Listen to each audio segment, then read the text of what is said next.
Hey everyone, today I will be sharing with you my college experience and why I feel that I did not get the college experience that I wanted to. It is now August and it is time for school to start again, and everyone is going to be moving back into their student apartments or other apartments or dorms on campus, and I am somewhat sad. I feel a certain type of way about that because I did not get to experience the whole college experience like I wanted to, like I had planned out. But life has a fun way of changing. Things do not always go as planned. So let's begin when I was in high school. The end of my senior year, I met this guy and we got into a relationship, and things started to go one way, and I guess you could say things got kind of serious. So we stayed in a relationship while I was in college. I started Mississippi State University in the fall in August, and I moved in on August the 9th, I believe, and everything was going great. I had three of my friends from high school, and one of my friends, we actually stayed in the same residence hall, and I had a roommate and she was really nice. And so me and my three friends from high school and our roommates, we started to hang together every day at the union. We had this specific table that we would sit at outside, and we would laugh, talk, play, all of that. We just were so happy that we were finally in college and out of our parents' house. We felt like we were grown, couldn't nobody tell us nothing. We were just ecstatic to be on Mississippi State campus because that was our dream, to go to Mississippi State. And so one of my friends, she ended up pregnant and she didn't know what to do or how to feel. And I would comfort her and I tried to encourage her and keep her in a good state of mind and to keep her in a positive mindset and attitude. And so next thing I know, I ended up pregnant as well. Let's just say one thing led to another, and there I was, pregnant. I was scared. I didn't know what to do. I didn't know how to feel. So she was the first person that I told that I was pregnant. And she was like, oh my gosh, really? And she was like, what are you going to do? And I told her I was going to tell my family. And I did. And so I told him as well. He was like, oh my goodness. But he didn't have anything negative to say about it or whatever. So I was happy about that because I thought that I was going to be another statistic that was going to be a single mother. The father was going to leave me high and dry with a baby. But that did not happen, and I'm so happy for that. But anyway, I was always sick. Every morning I was throwing up. Every evening I was throwing up. Every night I was throwing up. I couldn't keep nothing down. I didn't have any energy. I felt dizzy. I felt like I was dehydrated. And it really just took away from my college experience because I didn't have the willpower to just get up and do anything because of how I felt, and because I had so much sickness with my pregnancy. I was ready to go home. I was not enjoying college at all. And so I got really sad, and I told one of my friends, I really just want to go home. I'm tired of being here. This isn't for me. I just want to get out of here. And she told me that she felt the same way, but she was going to continue to push through, and she did. And so I did as well until December, and I decided to change to online classes, and I did all that just as fine. But I was just really, really sad because I was pregnant at age 18, and I didn't get to experience college like I had dreamed. I didn't get the feel of meeting new people or going to a college party or anything of that nature. Anything that had to do with the whole college experience, I didn't get to experience that, and that made me really sad. And so I ended up going back home, and I was just there. I mean, I was happy, but at the same time, I was sad. I was angry. I didn't feel good at all, but that slowly began to disappear, and I started to get in good hopes and have a positive mind, and I started to get happy again. But my months began to count down, and I had my son 2 weeks early He was born on April 29, 2014, the day after the tornado that came through Louisville. When the tornado came, I was already in the hospital, actually in labor, actually. And my sister and my two nieces were at home, and the tornado came and just tore their house completely up. And the only room that was still intact was the bathroom that they were in. And I was just crying, and I was so happy and sad. But I was so happy that they survived the tornado because I was terrified. I remember getting that text from my mother saying, "Your sister and your niece were in the tornado. We're on our way there." And I was like, oh my goodness, I'm here in the hospital hooked up to all these machines, and I cannot move. I cannot go check on them. I cannot do anything. And so the next day came, the 29th, and I had him at 1:30 in the afternoon.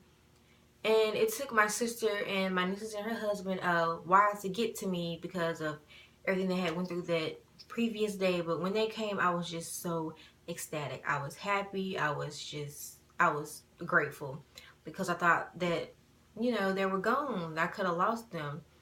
But God said otherwise, and He spared their lives, and I'm so thankful for that. But I had my son April 29th, and I stayed in the hospital for 3 days. I was beyond scared.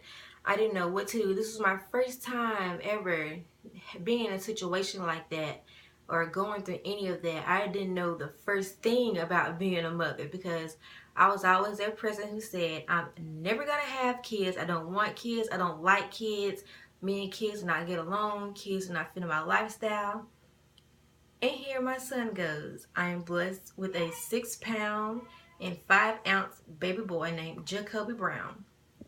And so things started to unravel. Like they started to get in my mind like I am a mother. I'm a mother now. Things that I wanted to do, I cannot do them for sure now. But that's okay.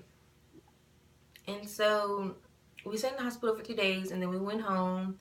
Things were really, really, really rough. Very rough. There were things happening that I didn't understand.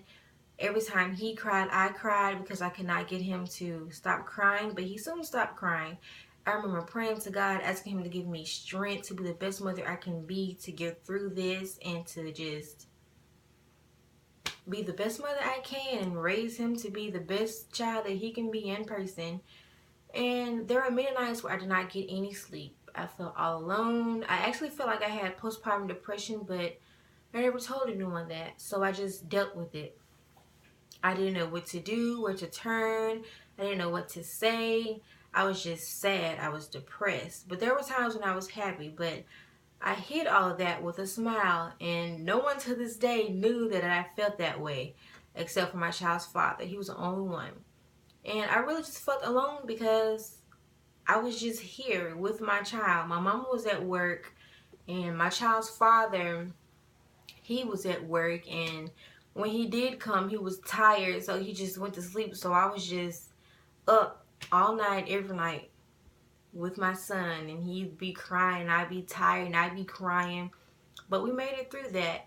And I was just really sad because all of my friends were at college and they were having their best college experience ever. And I was at home with a baby, rocking him to sleep as I was rocking my own self to sleep as well. And I remember praying and praying and praying, and I soon got over that little phase of being sad about me being a mother at home and my son. Here he is. Say hey, Jacoby. Huh? Say hey. Hey. That's my son, Jacoby, everyone. Mama got pee. Excuse him. He has to use the bathroom. Go under. I am coming to you all live, uncut, raw. This is the real deal. This is life up with mommy. So I was just very distraught for a while because this was something that was new to me. I did not know what to do. I didn't know what I was doing.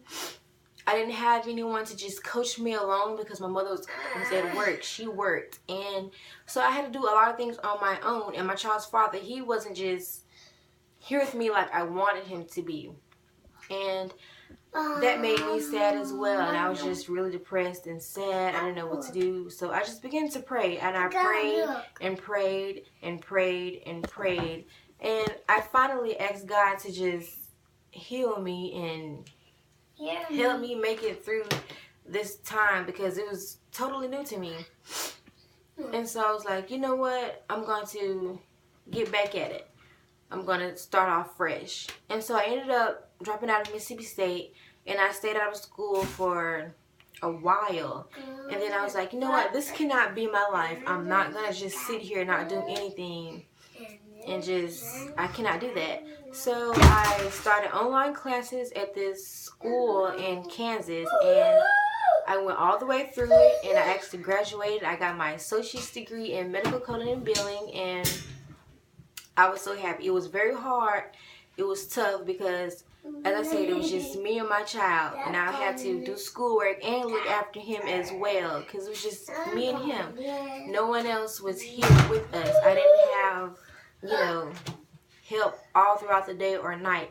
It was just me and him. I was doing everything for him. I was crying with him, everything that you could think of that comes with a newborn child, a baby, all of that. I did that. And so I was very happy when I got my diploma in the mail with my saying that I got my degree in medical coding and billing. I was ecstatic. I praised the Lord.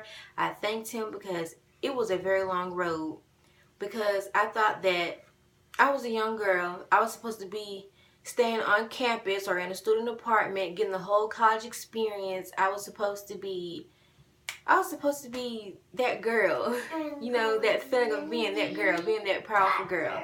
I didn't feel like I had any power at all. I felt very sad. I felt low.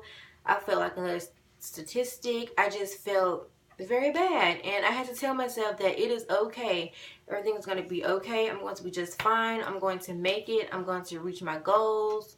I'm going to reach my dreams, all of that. And it's just been very tough. And so now it's August, and I'm getting my son ready for school. He will be starting school on August the 14th. For the second time, he will be going to Head Start his second year, and I'm very happy for that. And it's been a very long road trying to raise him and have my own life as well, trying to be the best woman that I can be. Me and his father are actually engaged. We have had a lot of bumps in our relationship. Everything. It's been a very long journey, a very long road. And he has been here through all of it.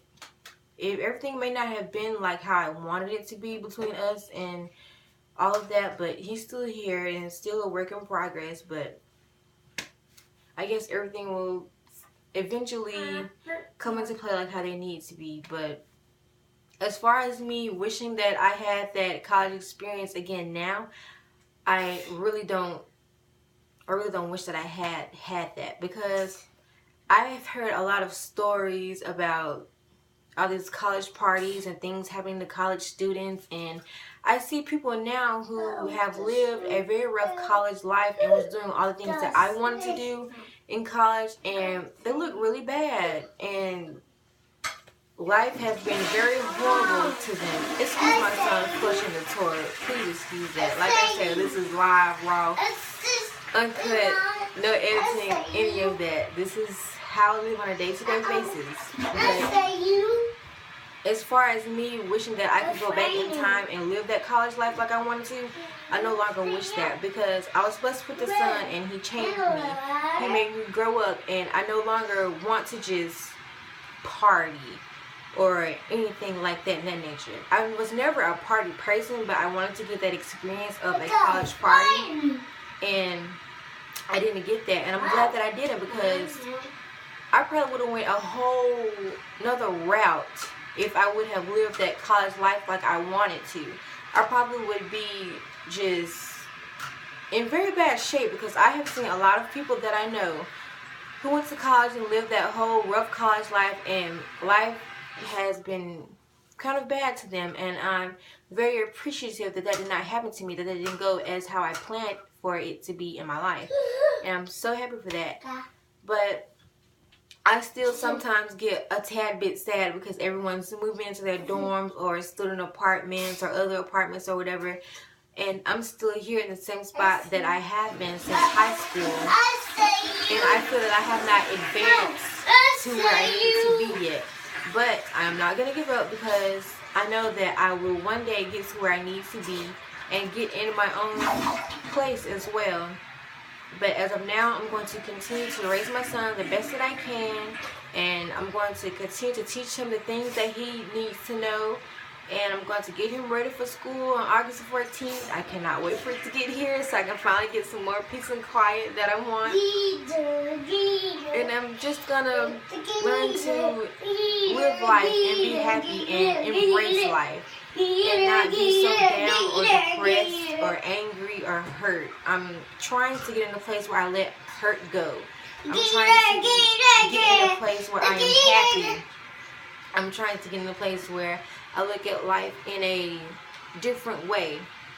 I'm a mother now, and I feel that has changed me to become a very better person, like a much better person, I should say. It has taught me things that I never knew. Like, it has gave me strength, like strength that I never knew that I had. And I'm so grateful for that. Like, my son changed my life in a very good way, and I'm so glad that God blessed me with him. And one thing I want to say is to never say never. And for all the young mothers out there who think that their life is over because they have a baby or got pregnant young or had their baby young, don't give up. You can still accomplish your goals and reach your dreams even if you have a child or not. Just stay prayed up and just shoot for the stars. Complete your goals, complete your dreams, and everything will be alright. Don't give up. I know there's going to be some hard times, some depressing times, but everything will eventually get better for you. And I want you all to know that, and know that with God, all things are possible. You will not fail. You will be victorious. You will win. You will reach your goals. You'll be that person that you want to be. And you will be a powerful woman. So please do not give up. And I guess that's all I have to say about my college experience and my life of being a mother. Please excuse my son. I know that he's noisy. So if you all have any questions or want to know anything else, please leave them in the comments section below. And please do not forget to like and subscribe. You all have a very blessed day.